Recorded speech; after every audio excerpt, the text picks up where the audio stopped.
Howrah drainage ক্যানেল রোডের বস্তি পরিদর্শনে এলেন কলকাতার মেয়র ফিরহাদ হাকিম। ক্ষতিগ্রস্ত পরিবারদের তিনি আশ্বস্ত করেন যে তাদের সমস্ত সমস্যার সমাধান করা হবে। হাওড়া ড্রেনেজ ও ক্যানেল রোডে বস্তিতে অগ্নিকাণ্ডের ঘটনা পরিদর্শনে এলেন পুর ও নগর উন্নয়ন মন্ত্রী ফিরহাদ হাকিম। কথা বললেন বস্তিবাসীদের সাথে। গত পরশু দুপুর সন্ধ্যায় বিধ্বংসী অগ্নিকাণ্ডে ভস্মীভূত হয়ে যায় সর্বহারা বস্তি। মন্ত্রী তাদের আশ্বস্ত করে বলেন যে আগামী 15ই জানুয়ারির মধ্যে এখানে ঘর বানিয়ে দেওয়া হবে। ক্ষতিগ্রস্ত পরিবারগুলোর পাশে আছেন মুখ্যমন্ত্রী মমতা বন্দ্যোপাধ্যায়। পরিবার পিছু 15,000 টাকা দেওয়া হবে। এর সাথে আমার এখানকার এমএলএ আমার সাথে অনেকবার কথা হয়েছে। প্লাস কালকে মুখ্যমন্ত্রী আমাকে নির্দেশ দিয়েছেন মমতা বন্দ্যোপাধ্যায় যে তুমি নিজে গিয়ে কাজটা চালু করে দিয়ে আসবে। সেই মতন আজকে আমি এসেছি মুখ্যমন্ত্রীর আদেশে। কর্পোরেশন থেকে আমরা এটা পুরো পাকা জমিন এবং রড দিয়ে আর টিন দিয়ে আমরা ঘর করে দেবো, যার যেরকম ছিল। এখানে বাথরুম পায়খানাও ছিল না, ওটাও আমরা বানিয়ে দেবো। আর ওদের এছাড়াও ডিজাস্টার থেকে যাদের ঘর পুড়ে গেছে, ডিজাস্টার থেকে আমাদের 15,000 টাকা করে পার ফ্যামিলি আমরা সেটাও দিয়ে দেবো। সেটা হয়তো ওদের সব পুড়ে গেছে, তো আজকে মনোজ তিওয়ারি ওই করছে, ব্যাঙ্কগুলোতে কথা বলে নিয়ে ওদের ডুপ্লিকেট পাসবই বার করে নিচ্ছে। বললো অ্যাকাউন্ট নাম্বার পেয়ে গেলে আমরা ডাইরেক্টলি অ্যাকাউন্ট নাম্বারে 15,000 টাকা করে দিয়ে দেবো। দাদা, এটা কি অস্থায়ীভাবে হচ্ছে না অস্থায়ী হিসাবে? এটা যেরকম ছিল, এটা ঝুপড়ি ছিল, এ দিয়ে মাছ দিয়ে আর ওপরে প্লাস্টিক ছিল, কিন্তু সেইভাবে রাখাটা খুব ডেঞ্জারাস, কারণ ভেতরে রান্না করেন। সেই জন্য আমরা রড দিয়ে দিচ্ছি আর দিয়ে দিচ্ছি, টিন দিয়ে দিচ্ছি।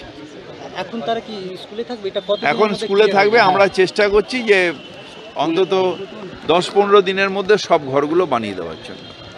আমি যদিও কর্পোরেশনকে টাইম দিয়েছি 7 দিন, হয়তো আর একটু বেশি লাগতে পারে, কারণ নিচে সিমেন্টের কাজ করতে হবে, তো একটু শুকাতে টাইম লাগতে পারে।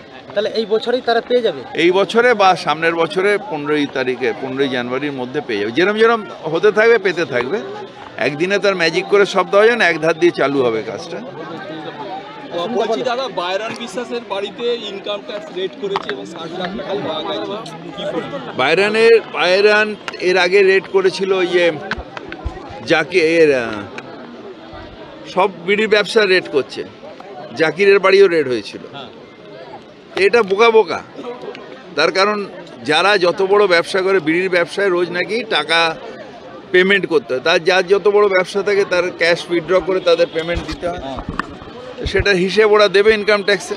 এটা নিয়ে রাজনৈতিক চর্চার কী আছে? একটা লোক, বড় লোক, তার অনেক কর্মচারীকে রোজ পেমেন্ট করতে হয়, তাই করছে, সেটা তাদের ব্যাপার, তারা জানবে। এটার সাথে রাজনৈতিক উদ্দেশ্যে রেট করে।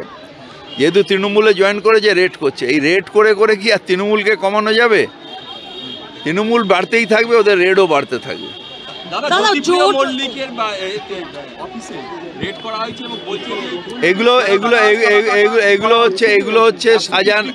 এগুলো হচ্ছে সাজানো প্রেসকে বলছে। যা বলার এজেন্সির উচিত ছিল কোর্টকে বলা। আমরা রাজনৈতিক লোক, আমরা প্রেস করব, এজেন্সিকে প্রেস করা উচিত নয়। Agency is liable two court only. তার কোর্টকে বলা উচিত। কোনো লোককে ডিফার্ম করার জন্যে, কোনো লোককে আটকানোর জন্যে, কোনো রাজনৈতিক ফয়দা তোলার জন্যে এজেন্সিকে ব্যবহার করা যায় না। এই যে এজেন্সিকে ব্যবহার করে যে প্রেস হচ্ছে, এটা অন্যায়। এটা আইন অনুযায়ী অন্যায়, ভারতের কনস্টিটিউশনে অন্যায়। এই যে প্রেসের প্রবণতা, এটা অন্যায়। আপনার you have to report to the court, not to the press. এতে কি সম্মানহানি হচ্ছে? এটাতে সম্মানহানি না, এটা একটা বড় ষড়যন্ত্র হচ্ছে।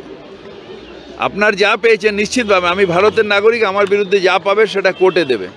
কোর্ট বিচার করবে আমি অন্যায় করেছি না ন্যায় করেছি। এজেন্সিও বিচার করবে না, প্রেসও বিচার করবে না, কোনো পলিটিক্যাল পার্টিও বিচার করবে না। কিন্তু আমাদের এখানে দুর্ভাগ্য যে আমাদের ডিফেম করার জন্য এজেন্সিকে বিজেপি ব্যবহার করছে। মুখ্যমন্ত্রী খার্গের নাম প্রস্তাব করেছেন, কিন্তু বাকি জোট সঙ্গীরা তো সবাই মানছেন না। ওটা ওদের নিজেদের মধ্যে বসেই আলোচনা হবে। দিদি নাম প্রস্তাব করেছে, নিজেদের মধ্যে আলোচনা হবে। এটা নিয়ে কোনো জোটের কোনো অসুবিধা নেই। জোট আমাদের হচ্ছে এবং জোটের জন্য বিজেপি কাঁপছে। সামনে নির্বাচনে কি বাংলায় কংগ্রেস আর বামেদের জোট হবে? এটা ইন্ডিয়া জোটের মধ্যে ভেতরে আলোচনা হবে। যেখানে মমতা ব্যানার্জি নিজে থাকবেন, কংগ্রেসের বড় নেতৃত্বরা থাকবেন, সবাই থাকবেন, সেখানে এটা আলোচনা হবে। এটা রাস্তাঘাটে এরকমভাবে বলার দরকার নেই। তবে হ্যাঁ, কাंग्रेस আমাদের ন্যাচারাল অ্যালায়েন্স।